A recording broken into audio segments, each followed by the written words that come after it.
Eu gostaria de também trazer a reflexão sobre o filme, né, o Yondu, que é um filme premiado, né, do Henrique Montanan. Sim.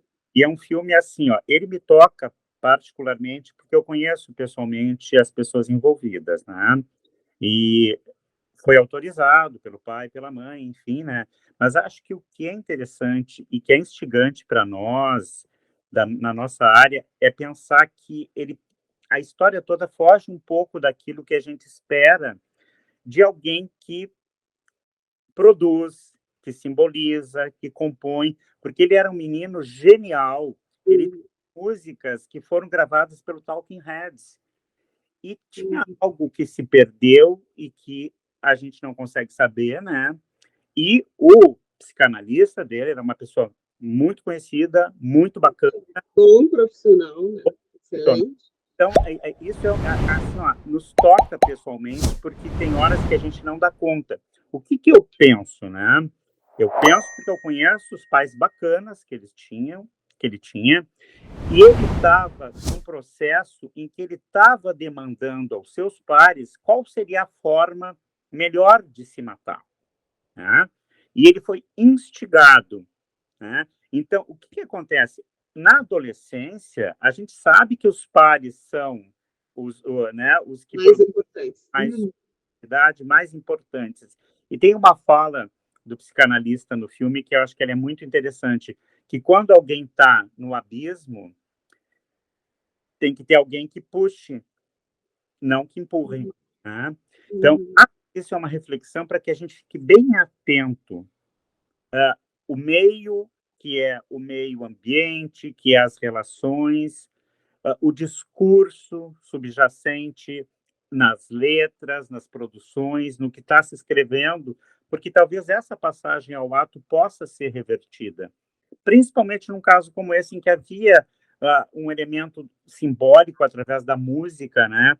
Ele é um pouco atípico, assim como é atípico num evento da Poa teve um caso, que aí eu acho que é muito, não da melancolia, como é em geral um caso de suicídio, a tendência, a psicanálise é ver para além da depressão, né? A tendência é a melancolia, que algo se perdeu e tu vai junto com aquele objeto perdido. Mas teve um caso que era assim, ó, ele foi preparando todo o suicídio gravado para endereçar para a namorada que o abandonou. Então, tem casos que fogem ao que a gente pensa, né? Porque aí também tem uma questão estrutural. Tem algo de um sadismo, de uma vingança tamanha em que o masoquismo. Tem razões para morrer, lembram?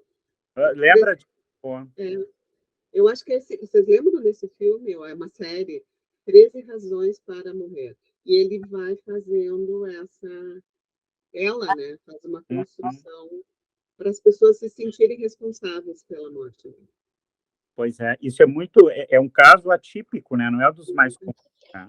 Então, era isso que eu queria até, comentar, porque tem um componente, né, estrutural também, Tem. que pode não todos os casos, eu acho, né, mas, Uhum. me parece que, né, do total disso, é uma minoria esse componente estrutural, eh, não poderia afirmar isso, porque eu não estou fundamentada em nenhum estudo, né, e aliás esse é o tipo de reflexão, né, que não se esgota, né, essa coisa de até que ponto tem todos os casos, qual é o percentual de A casos que pesquisa, tem né? um componente, né, mas isso, são questões, né, muitas vezes aparece, quando acontece esses casos, se vai muito para a mídia e se explora muito essa relação, dos grupos, né, como é que os grupos, em especial grupos virtuais, né, em ambientes virtuais, desligou aqui, desligou sozinho. Aqui. Já É, voltou. o quanto é necessário, né, pessoas próximas ou responsáveis estarem atentos, né, das relações, em especial de adolescentes, nesses ambientes. Mas queria chamar a atenção para essa reflexão de que sim, em alguns casos tem um componente importante, né, e estrutural, e que encontra no meio o canal para existir, e no caso, para chegar ao ato, né. Nesse caso do filme, nos parece que uma das coisas que a gente pode refletir é isso, né, existir ali, ou seja, através da melancolia, ou pela onipotência adolescente, né, muito característica, né, onipotência, onipresença, né, e que encontra em determinados meios ali o canal para existir, Estímulo. né? Um estímulo, exatamente. Então, assim, só queria mesmo contribuir com essa questão desse componente estrutural. Deixa eu devolver uma coisa para vocês, então, sobre. Eu acho que faz nexo com tudo que a gente vem falando até aqui, né? Com a conversa da gente sobre o filme, né?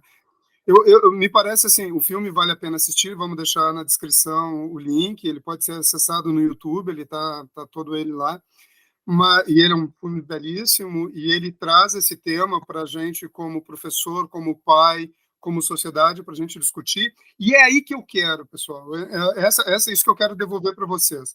Se a gente consegue conceber também que existe um meio, né, um meio que estabelece fatores que contribuem, né? A gente vê isso lá, né, em Santa Cruz e naquela região, em outras regiões, seja com o uso indiscriminado de substâncias que não deveriam estar sendo usadas, seja a própria forma de produção estabelecida, a própria forma da sociedade estabelecida, como enxergam esses elementos. Então, a gente percebe, como na questão da URGS, como nessa questão, porque fica evidente no filme ali um deslocamento do grupo, ele não tinha achado a sua turma, isso fica evidente, até porque ele realmente, Gaio, ele era um menino fora do comum, então difícil ele se adequar, então dá para entender. Mas aí eu devolvo para nós essa pergunta enquanto sociedade, enquanto sobreviventes, Rosângela. Como a gente pode tentar organizar isso para dirimir, para o que nós chamamos em ambiental de mitigar? Como que a gente pode fazer para, como sociedade, a gente poder estabelecer, Gaio, relações e métodos e procedimentos para mitigar, para que essas situações e essas pulsões tenham canais e tenham uma vazão de acolhimento? O que nos sobra enquanto sociedade? Eu acho que a gente falou disso, né, o tempo todo aqui, né, que é a importância da escuta. E eu queria trazer um exemplo, assim, ó, que nesse caso da URGS, por exemplo, está sendo construído um trabalho muito interessante, porque, assim, a questão do suicídio, né, na universidade, eles criaram, eles têm acontecido fortemente na faculdade de engenharia, né? A engenharia é conhecida por ser uma faculdade extremamente perversa, né? As relações com competitiva, e eles dizem que tem uma cultura do sofrimento lá, que os professores acham que os alunos vão aprender através do sofrimento. Né? Isso é a história da cultura também que tu falava, Mário, né? É pela dor que se aprende, essa é a concepção dos caras. E aí, então, o que está acontecendo?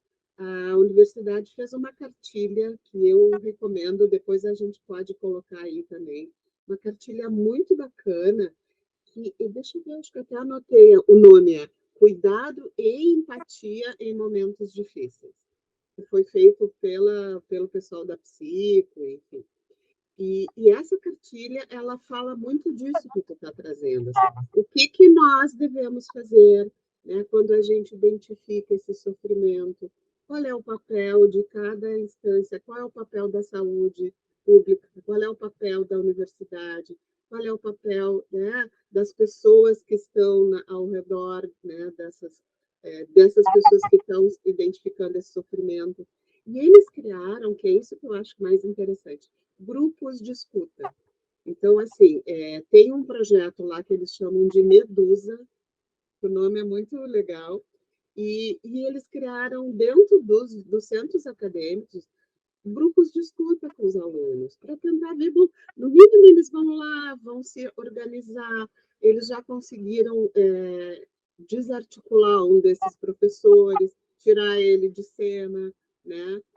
Então, assim, eles vão se organizando para intervir, né? Não só individualmente, de acolher as pessoas que estão em sofrimento, mas também intervir no sentido de mudar, né, as relações. Abismo, né? Que o psicanalista diz no filme, né? Enquanto tem alguém que empurra, tem que ter quem puxe.